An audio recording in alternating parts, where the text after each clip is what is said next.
Mr. Attorney General, thank you so much for being on the program. The federal government coming in to cut your razor wire at your border. First off, your take on this. Our take is there's no way that the founders of the Constitution would have ever intended the federal government to be able to force an invasion on a state. That seems utterly antithetical to the actual founding of our nation, which was to have 13 different states that protected themselves, right? Am I correct in that? I mean, I'm the one that filed this lawsuit. It started happening. When I got impeached, I couldn't do anything. I saw it happening while I was out. The day I came back, I brought this to my staff and said, we have to stop this. There's no way that the federal government has the authority to damage our property, to stop us from defending the border. So just because we have a 5-4 ruling by the Supreme Court doesn't mean they're right. And it doesn't mean we're going to help them damage our own property and allow them to easily come cut our fences down. It's still wrong. And we're actually still in this case. It's not over. Obviously, it's a bad sign when they get rid of the injunction, but we're actually still in this case on the merits at the trial level. So what is the path moving forward? I've seen some very strong statements out of the Texas state legislature and the governor, whose administration you serve. What is the path forward here? More razor wire, I'm seeing. Absolutely. More razor wire. We're going to start deporting people. I think in March, when that goes effective, we had legislation passed and it goes into effect, I think, in March. And once they start deporting people, I'm sure the Biden administration will love that. We are also still protecting Shelby Parks. We're not letting the Border Patrol in there to process people. They can come in if they need to do some emergency process, but we're not letting them in there just to let more people in. So you're right. It cannot be true that just because the federal government not just ignores their federal laws, but actually aids and abets the cartels in getting people here. Because remember, these people are coming to our country. They're being brought by the cartels. They're not hiding anymore. They're not trying to run from Border Patrol. I don't think people realize it. They're actually just being brought to us. And the Biden administration is helping get as many people here for the very reason that you talked about with the election as possible in as fast a period of time before Biden is out of office. So can you please explain to me, who is certainly not a legal scholar nor a lawyer, how the Supreme Court could rule on this? Along, John Roberts, of course, to his great shame, but as predicted, and Amy Coney Barrett was a surprise to many people. How they could possibly rule that the Constitution, which was written by a bunch of people that had just rejected and repulsed the British invasion of their homes, would allow for the foreign invasion of a state. How do you square that? So they didn't actually give us an explanation. They just got rid of the injunction. So we don't actually have an opinion letting us know why they said this. Now, we can go back to Roberts, 10, 12 years ago when the U.S. v. Arizona case came down. He sided with the liberal judges back then. And unfortunately now, I was hoping with the new justices that they would all stick together against Roberts on this issue. Or maybe Roberts could see the error of his ways over the last 10, 15 years in allowing that case to go forward. He's seen the consequences of not just Texas, but really the entire country. And yet, here he is again, blocking the states from protecting their very own citizens from all types of crimes and all potential of even terrorists coming across the border.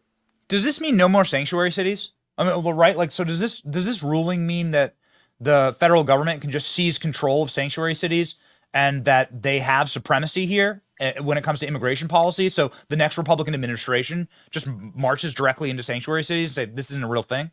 Yeah, it seems like that, doesn't it? It seems like if that's true, if it's true on one side, it certainly seems like the feds can do it on the other side, which is say we're not going to honor sanctuary cities. You can't do that anymore. We're going to move these people out of here. So you would think that, but none of this makes any sense. This is not the Constitution. This is a bunch of liberal judges ignoring the fact that we have a right as a state to protect ourselves. And you're right. It goes back to the founding of our country. And there's no way that the founders would say, oh yeah, if the federal government's not going to protect you, you have to let all the consequences and potentially, people dying, you have to let all those consequences happen, states. No, you have no right to fight back. I mean, Madison actually talks about this in Federalist Papers. There are multiple articles in the Federalist Papers about the potential of a foreign invasion and how the states are the first line of defense. And so now, given this ruling, I guess you'd have to you'd have to reverse engineer that, but then state that if a Republican became president and the federal government has supremacy here, then a Republican could build a wall like Fort Knox on the border, and Democrats couldn't do anything about it. I mean, right? Like, isn't that? Can't you reverse engineer this into like Texas? Like the federal government can assist in Texas, like in a next Trump administration, could assist in Texas in building like a militarized wall on the border, including crocodiles and a moat. I would think exactly if the Supreme Court's right, and obviously you'd have to have some congressional approval because actually none of this is congressional approval. So you're right. I think you're right. I think that if the Supreme Court's rationale is correct, any president can do anything about immigration he wants, and it's fine, according to the Supreme Court. I love reverse engineering this because, like, people, boom, clap, squee online, libs do, and then they don't understand like what happens when Trump wins a 350 electoral vote landslide in November, and then comes in and says, "Oh, well, lucky me. The Supreme Court's decided I can build anything I want on the border because I have supremacy here." Exactly. And so I actually started thinking about this from the standpoint of, Congress has got to prove it. But under their theory, it's whatever Joe Biden wants to do or doesn't want to do. And then we have no ability to stop it. So if that's true, then presumably Trump can do whatever he wants to do, whether the states like it or not, or the federal government's authorized it, he can do it. Okay, so we're going to go full Game of Thrones, like the Great White Wall. Like, fantastic. Okay, great. Thanks a lot. Again, I'm not arguing this is a good thing. Obviously, this is clearly a very bad thing. And now you've had all like the Republican Avengers have come to your side. It's actually quite neat to see an enormous phalanx of Republican governors have been standing up for Texas. What aid are they offering you?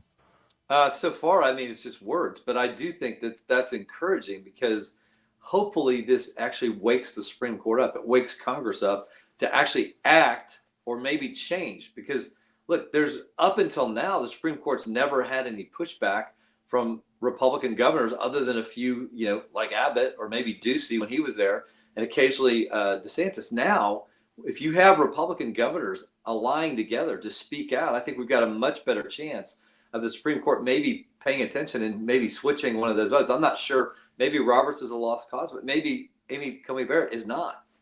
Mm-hmm. So this statement by Governor Greg Abbott, which I'm sure you had a hand in helping craft, that you have also promoted on your X account, Mr. Attorney General, you say that you stand ready to bring any legal means necessary to defend Texas. We push back against the out-of-control federal government. So what does that mean? Because now people inside of the Texas delegations are saying, how about Joe Biden should just wartime federalize the Texas National Guard, should just send American troops to conquer Texas, right? Like, is that where we're heading? If it is, it's pretty scary. I mean, I can't imagine that occurring. But look, we're in uncharted territory, given the invasion that we have and the federal government aiding and abetting the invasion. And so we're fighting our own government. States, we need to realize this. We are fighting. We may not be doing it with guns. God help us if we end up there, but that is not the situation we should be in. The federal government should be helping us prevent the very bad consequences of allowing criminals and terrorists into our country. And it's hard to believe, but that's where we're at. So the razor wire shall continue until morale approves. The deportations in the new immigration act that was just passed and signed into law, those will begin this spring. Do you believe that the federal government will step in to stop you from doing that? Joe Biden has threatened to. Oh, I think they'll definitely try it. I mean, they've been emboldened by the Supreme Court. Well, I say the Supreme Court, 5 members of the Supreme Court. So I have no doubt that they're confident that Roberts and maybe Amy Coney Barrett will side with them. I don't know. Hopefully they'll wake up and realize the massive consequences to that. But we're not going to stop trying. We have to fight because we have an obligation to help protect our citizens if the Biden administration is going to do just the opposite. So Article 1 of the Constitution allows for the states' rights to self-defense. Has that just been destroyed here? What's your legal reading on this, Mr. Attorney General? No, I don't think you can ever destroy the Constitution. I mean, whatever they say it means, the words are pretty clear. So I think we have a right and an obligation to defend our borders when the federal government fails to do that. And it was contemplated, as you said, by James Madison. It was the governor spoke of that himself, that there were times that the founders were worried that the federal government wouldn't step in, and individual states have the right and the moral obligation to protect their citizens. And we're going to do it somehow, some way. We're going to do it. Well, Godspeed in all of that. I have one final, I guess,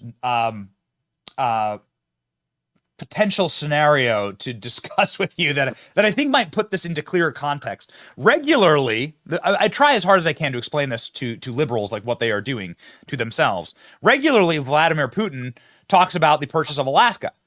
And Alaska is closer to Russia than it is to mainland America, and talks about what a mistake that was, and how he wants to take that back, how he wants to dissolve that treaty and essentially take back Alaska. And so under this ruling, Alaska wouldn't be able to defend itself from like a Russian invasion. Like, correct? Like the federal government could and may decide that Alaska just simply has to go back to the Russians. Yeah, and not just it should be Joe Biden decides that. I think they were right. You know, they made a mistake in the 1800s, and yeah, just we're not going to stop it. Let Russia have it. And under this theory, Alaska would be just stuck. They wouldn't supposedly be allowed to do anything. We know that they would do everything they could to stop that from happening. But that is the theory. They would have no right, as long as the federal government, because they are preempted from protecting themselves, they can't protect themselves. Such a poisonous political theory. Other than prayers, how can our audience help you, Mr. Attorney General? Look, just stay engaged. I mean, keep talking about it. I'm grateful that you are, and encourage your political leaders to get involved. If you're in other states, which we have people out listening from all these states, encourage your governor, encourage your attorney general to speak out about what's going on, because the more they hear from us in Washington, the more likely we are to get what we need. Yes, that is exactly right. There's true power in the people. It still is that way, thank God. That is what Democrats are actually trying to solve. That's the X in the equation that they are trying to solve with 30 million criminal illegal aliens in this country, is that to dilute your power as a citizen. Don't let them do it. God bless you for fighting, and God bless Texas. Thank you. Thanks for having me on. Godspeed.